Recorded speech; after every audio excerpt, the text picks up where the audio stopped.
Segundo Tessalonicenses, capítulo 1, de 1 a 4. Presta atenção. Diz assim a palavra de Deus: Paulo, Silvano e Timóteo, a igreja dos Tessalonicenses, em Deus nosso Pai e no Senhor Jesus Cristo. Graça e paz a vós outros, da parte de Deus Pai e do Senhor Jesus Cristo. Irmãos, cumpre-nos dar sempre graças a Deus, no tocante a vós outros, como é justo, pois a vossa fé cresce sobremaneira, e o vosso mútuo amor de uns para com os outros vai aumentando, a tal ponto que nós mesmos nos gloriamos de vós nas igrejas de Deus, à vista da vossa constância e fé, em todas as vossas perseguições e nas tribulações que suportais. Bondoso Deus, aplica os ensinos da Tua palavra à nossa mente, nosso coração, nosso ser. Assim oramos e clamamos no santo nome do Senhor Jesus. Amém. Irmãos, algumas considerações acerca dessa carta. Paulo, Silvano e Timóteo.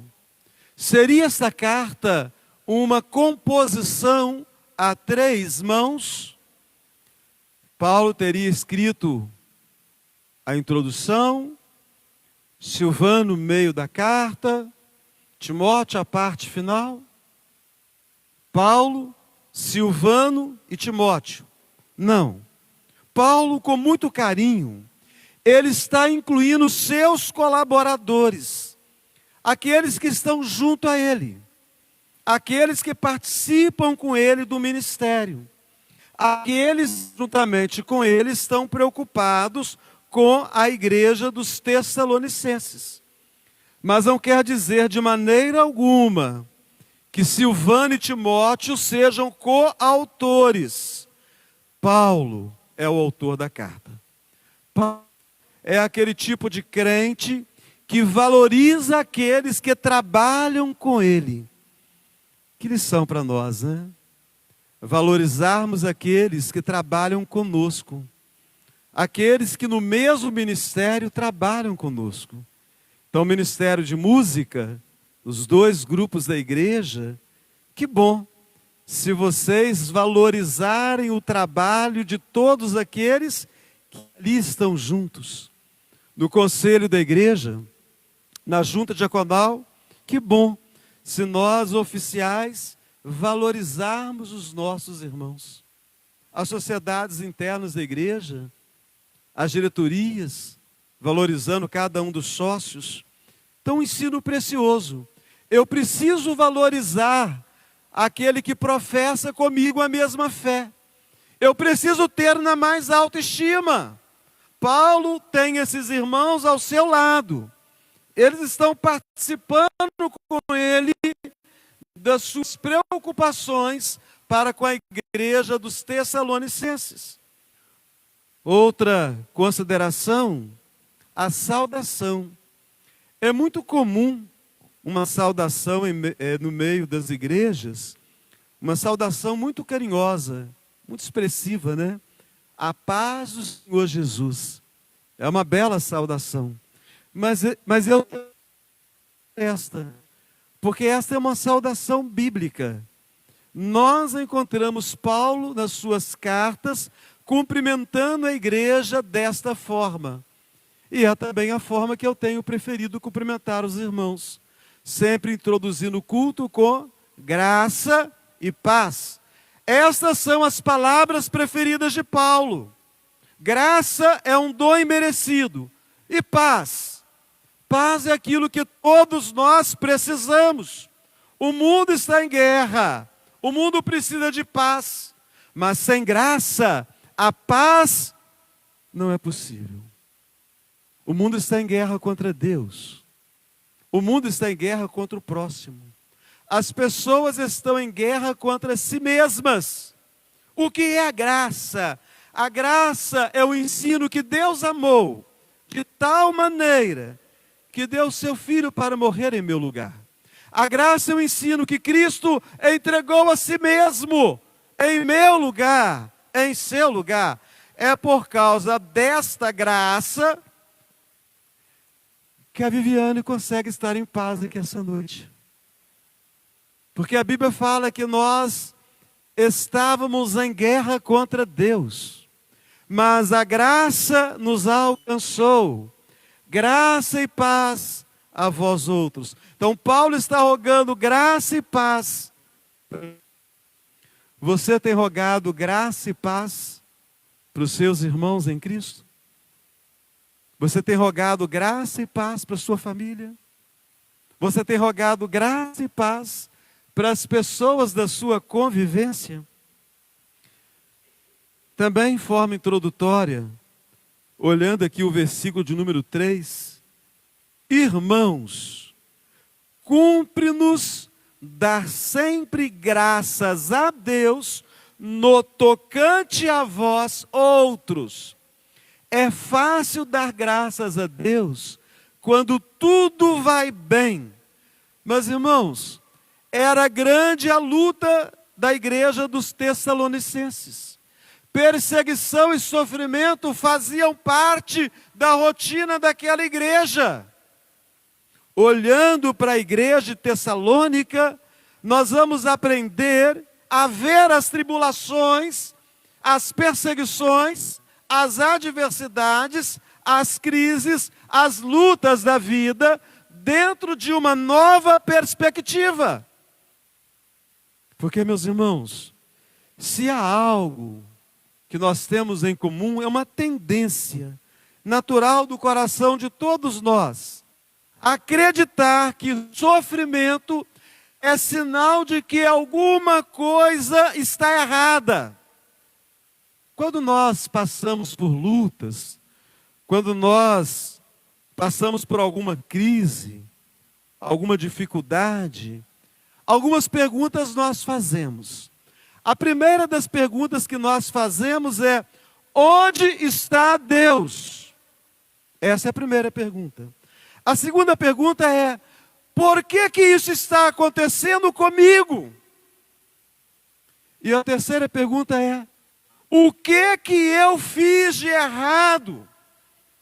Então essas perguntas, elas nos acompanham naturalmente.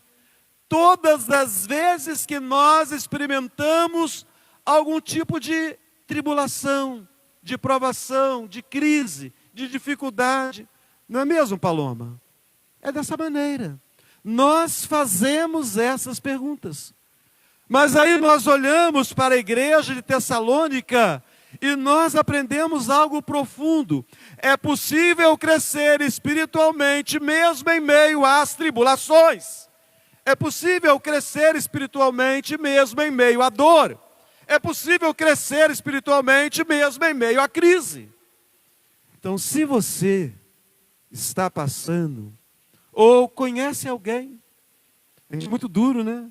Ou conhece alguém que está passando por tribulação, por adversidade, por crise, olha com muito cuidado para essa igreja.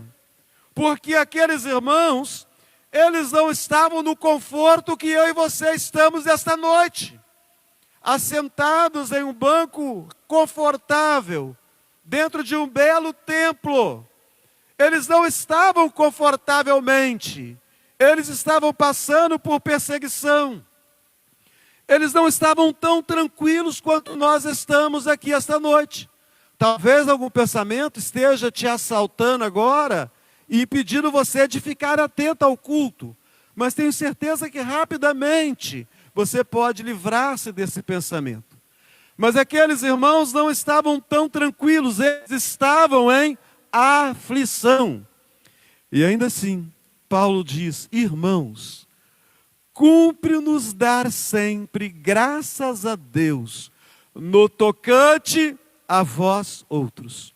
A partir daqui, meus irmãos, nós somos conduzidos a 3 ensinos extraordinários acerca do tempo da provação, acerca do tempo da dor, do tempo da dificuldade, O primeiro ensino é que a tribulação pode ser o ambiente do crescimento espiritual. A tribulação pode ser o ambiente para o seu crescimento essa noite. Para o seu crescimento espiritual. Ele fala aqui no versículo 3: pois a vossa fé cresce sobremaneira, e o vosso mútuo amor de uns para com os outros vai aumentando. Presta atenção. A vossa fé cresce sobremaneira. Paulo estava louvando a Deus pela fé dos Tessalonicenses. Será, meus irmãos, que nós temos louvado a Deus pela fé crescente dos nossos irmãos e irmãs em Cristo? Quando algum irmão mostra que a fé está mais robusta, mostra que está um crente mais firmado em Cristo, quando algum irmão, alguma irmã, mostra que a sua fé evoluiu, qual a sua sensação? Qual a sua disposição? Não é porventura, Grace, a de ser tomado de grande alegria, quando nós percebemos que a fé do nosso irmão evoluiu? Na verdade, será que você já se perguntou se você tem alguma participação na fé de alguém? De repente você tem observado que algum irmão, alguma irmã evoluiu do ano passado para cá. Evoluiu nesses primeiros 4 meses do ano. Né, presbítero Vanilton? Percebo que a fé de alguém está mais madura. Alguém está mais robusto espiritualmente. Não fica mais tão abatido como ficava no passado, com alguns problemas familiares, com algumas questões financeiras, com algumas questões dentro da igreja. Vez por outra nós não observamos isso? Que alguns irmãos estão evoluindo. Paulo tinha participação no crescimento da fé dos Tessalonicenses. Se você voltar aqui a sua Bíblia, voltar aqui algumas páginas, duas páginas, o capítulo 3 da primeira carta que Paulo escreveu aos Tessalonicenses, no versículo 10, você vai ver algo maravilhoso. Olha só.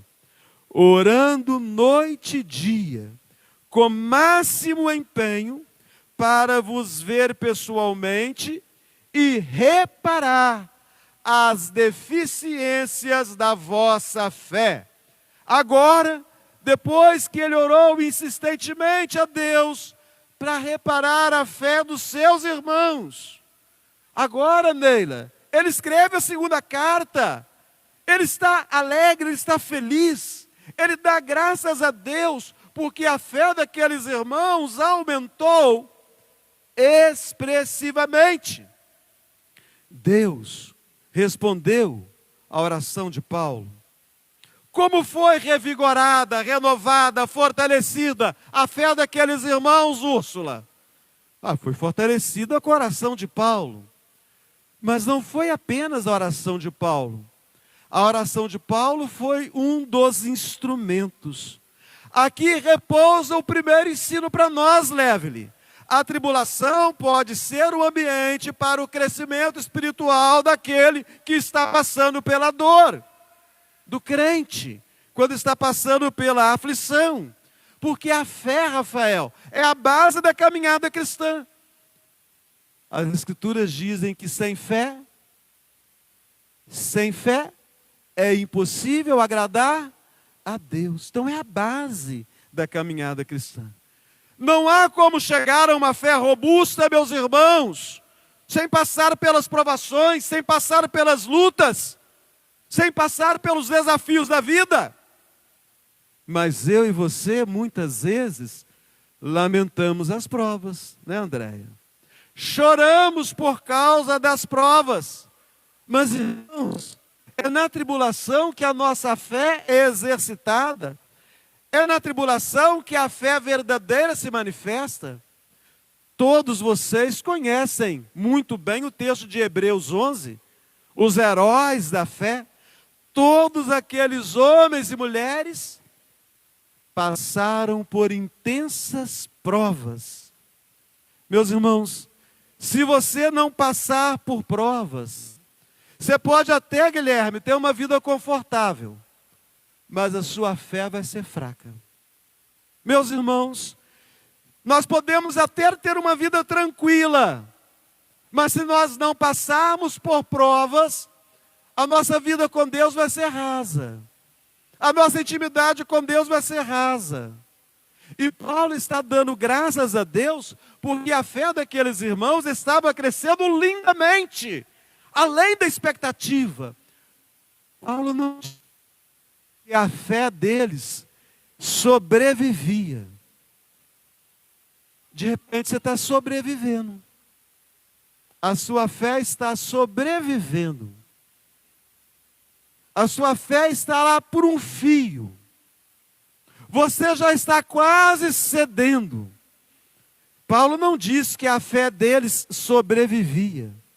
A vossa fé cresce sobremaneira. Ou seja, cresce de forma abundante, cresce acima do normal. É assim, meu irmão, que seja com a sua fé. Você cuja fé está por um fio. Você quer que a sua fé cresça sobremaneira? Você quer ter uma fé robusta?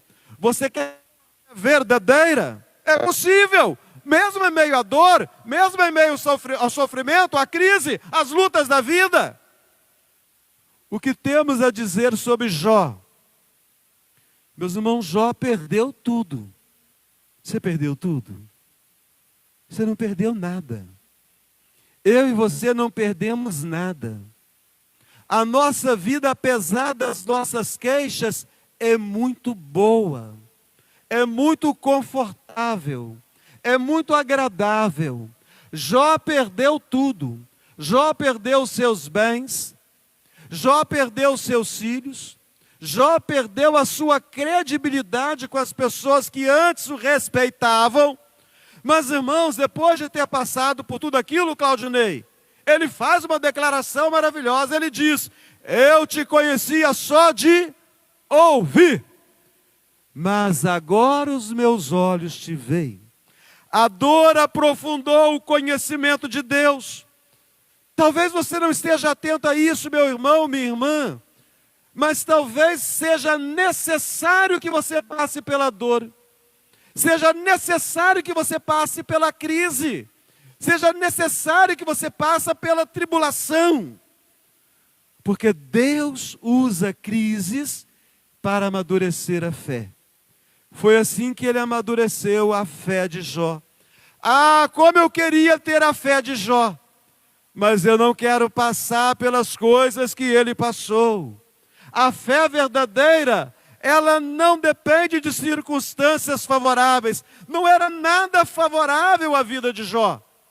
Ele chega a pedir para Deus tirar da existência o dia do seu nascimento. Pode ser que as circunstâncias da sua vida, ou de alguém que você conheça muito, que você respeita muito, que você tenha muito apreço, pode ser que as circunstâncias não sejam as melhores. Não eram na vida de Jó. Tribulação, então, não é sinal de fracasso espiritual. Aí vem a pergunta. Diante da realidade das lutas, a minha fé tem fortalecido mais e mais? Ou a minha fé tem se mostrado cada vez mais enfraquecida? Pode ser que a tribulação pela qual você está passando seja o ambiente de Deus para a sua vida. Você precisa crescer. Eu preciso crescer espiritualmente. Nós precisamos deixar de ser crianças, deixar de ser infantis. E de repente a melhor maneira para Deus tratar comigo e com você essa noite seja permitindo que nós passemos pela dor. O segundo ensino que nós temos é que a tribulação, ela revela e aprofunda o amor cristão. Este é o segundo ensino. A tribulação é a revelação do amor cristão. Ele fala para nós aqui, no versículo de número 3, pois a vossa fé cresce, e o vosso amor mútuo, amor de uns para com os outros, vai aumentando. O vosso amor vai aumentando. O que você tem a dizer essa noite? O que você tem a dizer acerca do seu amor essa noite? O amor de Deus na sua vida, o amor cristão. Quando você para avaliar o seu amor pelos irmãos, o que você acha? Esse ano você está amando mais os irmãos do que você amava o ano passado? Se você tivesse que dar uma nota, uma avaliação da sua vida espiritual, do seu amor para com os seus irmãos, que nota seria essa? Você teve melhora? Você teve um avanço? Ou você regrediu desse amor? Como que eu faço para ter uma avaliação o mais próximo possível? Presta atenção nessas perguntas. Você está mais próximo das pessoas este ano do que você esteve no ano passado? Você tem encorajado mais as pessoas esse ano do que você encorajou o ano passado? Você tem abençoado mais as pessoas esse ano do que você abençoou o ano passado? Baseado nessas perguntas, você poderia dizer que o seu amor pelos outros esse ano aumentou mais? Continua a mesma coisa ou você piorou? Olha que coisa maravilhosa. Cumpre-nos dar graças sempre, graças a Deus, no tocante a vós outros. O vosso mútuo amor de um para com os outros vai aumentando. Meus irmãos, o amor é a placa de identidade de um crente. O crente é reconhecido não é pelo seu conhecimento de Deus. Tem muita gente que conhece acerca de Deus, que fala acerca de Deus, que sabe expressar a teologia. Mas essas pessoas, quando se apresentam diante da própria família, tudo é percebido, menos amor. Nós precisamos ser conhecidos, não é pelo conhecimento que nós temos, pelas experiências. Tem gente que tem muita experiência com Deus, mas foi uma experiência que teve com Deus e depois nunca mais. Porque aquela experiência não vale para ninguém, não vale para nada. Nós somos conhecidos pelo amor. Jesus disse: nisto conhecerão todos que sois meus discípulos, se tiverdes amor uns para com os outros. E Paulo está agradecendo a Deus por isso, mas presta atenção de novo. Paulo agradece o fato do amor dos Tessalonicenses estar crescendo. Mas o meu amor cresceu também. Que bênção, que bom, dona Eliane. Mas ele está dando graças a Deus, porque o amor deles cresceu em meio às crises. Se é difícil para você manter o amor com as coisas indo tão bem na sua vida, e em meio à dor, não é fato, meus irmãos, que em meio à dor a nossa tendência é de nos afastarmos das pessoas? Quando somos tomados de sentimentos de tristeza, de mágoa, depressão, não é fato que nós nos afastamos até mesmo daqueles que nos amam, que podem fazer alguma coisa por nós, não é verdade? Ora, não é assim que nós procedemos? Enquanto muitos se isolam na dor, a igreja de Tessalônica, eles se aproximavam mais e mais, Bete. Mais e mais eles se aproximavam em amor, uns dos outros, uns pelos outros. O amor vai aumentando, é um amor em constante expansão. Nós encontramos esse amor no nascedouro da igreja. No capítulo 2 de Atos, a igreja primitiva, em meio a dificuldades, o texto fala que eles compartilhavam tudo. Eles tinham tudo em comum. Meus irmãos, compartilhar é grande prova de amor. E Paulo, quando escreve para os filipenses, ele está preso. mas por causa do amor com a igreja e o amor da igreja para com ele, ele está alegre. E ele fala: alegrai-vos, alegrai-vos o Senhor. Da prisão, ele desafia a igreja: alegrai-vos. Sabe por quê? Quem ama é feliz. Quem ama é alegre. Se não ama, se não é feliz, se não está alegre, é porque não ama, ou porque não está sendo amado. De maneira, o presbítero Renato, que a dor, ela pode fazer de você uma pessoa egoísta, que se afasta dos outros. Mas a dor pode fazer de você uma pessoa ainda mais amorosa, que se aproxima daqueles que estão sofrendo. Igrejas fortes são formadas em tempos difíceis. A igreja de Tessalônica foi formada num tempo difícil, num tempo de perseguição.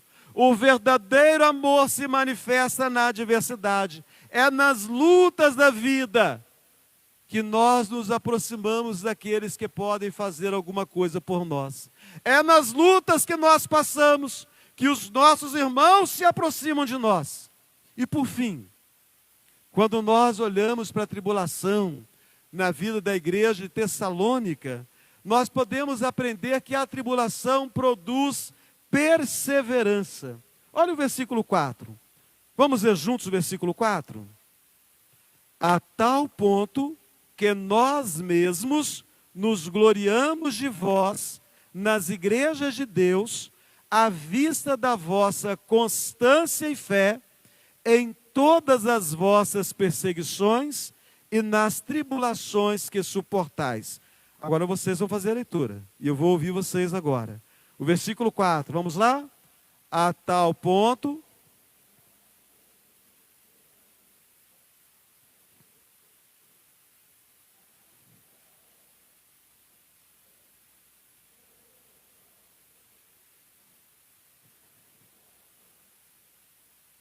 Meus irmãos, nós temos que comparar a Escritura com a Escritura.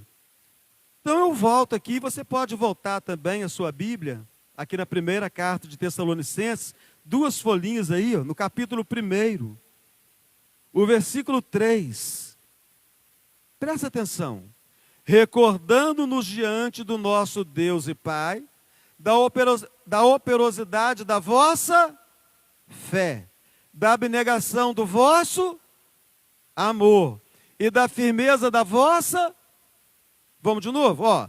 Recordando-nos diante do nosso Deus e Pai, da operosidade da vossa, da abnegação do vosso e da firmeza da vossa esperança em nosso Senhor Jesus Cristo. Na primeira carta, Paulo falou de fé, Paulo falou de esperança, Paulo falou de amor, Paulo falou de esperança. Nós falamos de fé. O ambiente da tribulação é o ambiente para crescimento da fé. Nós falamos de amor. O ambiente da tribulação é o ambiente que faz aumentar o amor. Mas aonde está a esperança? Será, meus irmãos, que em meio às tribulações, em meio às perseguições, eles perderam a esperança?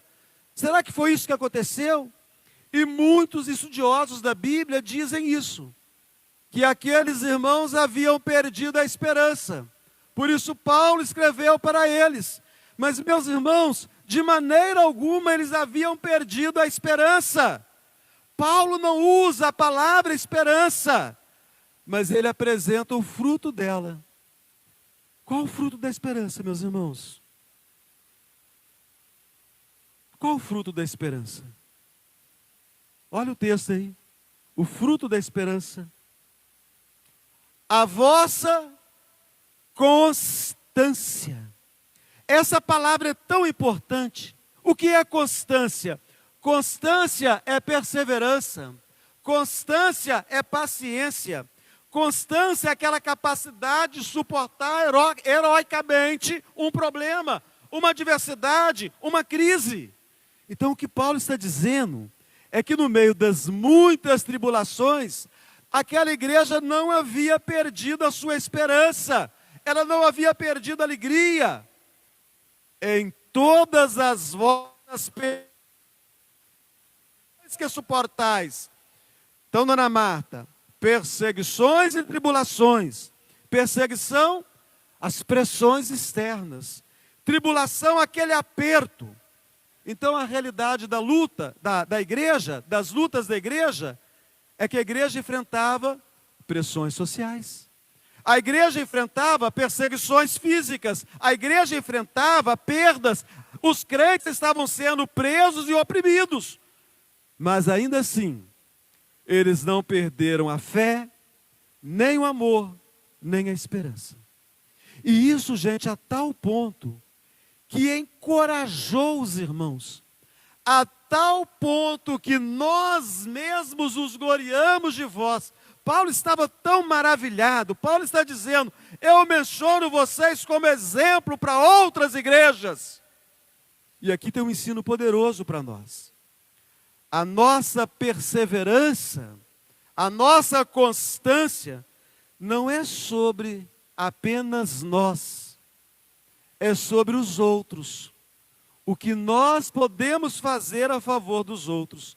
Paulo, escrevendo aos Coríntios, disse, Deus nos consola para que possamos consolar os outros também.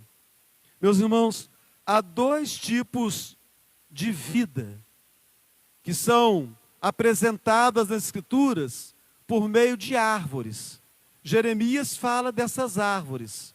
No livro de Salmos apresenta uma dessas árvores com clareza. É a árvore plantada junto à corrente de águas.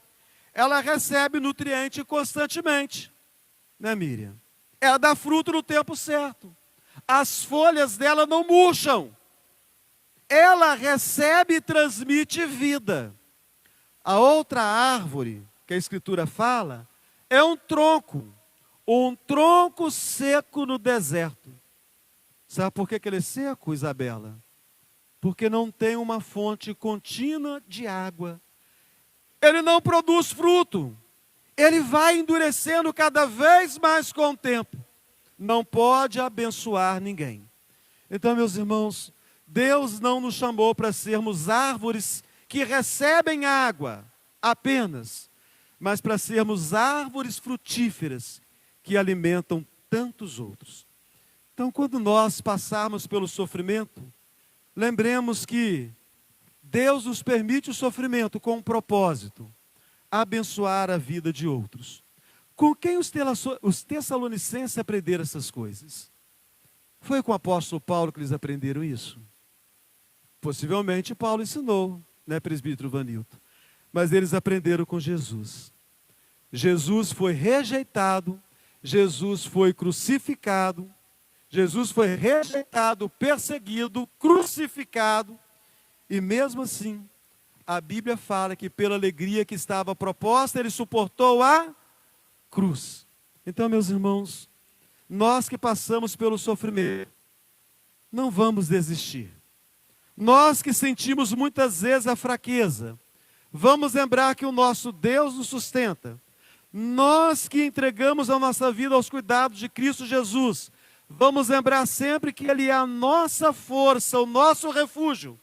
Vamos lembrar sempre da promessa e da palavra que nos desafia em Apocalipse. Ser fiel até a morte, e dar-te-ei a coroa da vida. Ser fiel até a morte, e dar-te-ei a coroa da vida. Baixe a cabeça, feche os seus olhos. Bondoso Deus, diante do Senhor nós estamos essa noite. Aquela igreja e aqueles irmãos passavam por perseguição e por grande aflição. No entanto, a vida deles era um testemunho vivo, que Paulo compartilhava com todas as igrejas.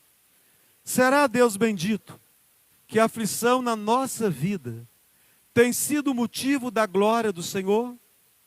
Será, ó Deus bendito, que as adversidades das nossas vidas, adversidade dentro de casa, problemas domésticos, adversidade financeiras, adversidades dentro da igreja, problemas de relacionamento, será que essas coisas têm sido suficiente para impedir o crescimento da nossa fé, o crescimento do nosso amor e a revelação da esperança eterna, tem misericórdia de nós, ó Deus, porque aqueles irmãos passaram por toda aflição, e as aflições e adversidades e crises não puderam diminuir a fé, não puderam apagar o amor, e não puderam impedir de que eles revelassem ao mundo a sua esperança de vida eterna. Faze assim conosco também. Se porventura alguém passa por sofrimento, por tribulação, por dificuldade, qualquer que seja, sonda com teu Espírito Santo e concede a nós graça e paz, e o aumento da fé, do amor e da esperança. Assim oramos, no nome santo do Senhor Jesus. Amém.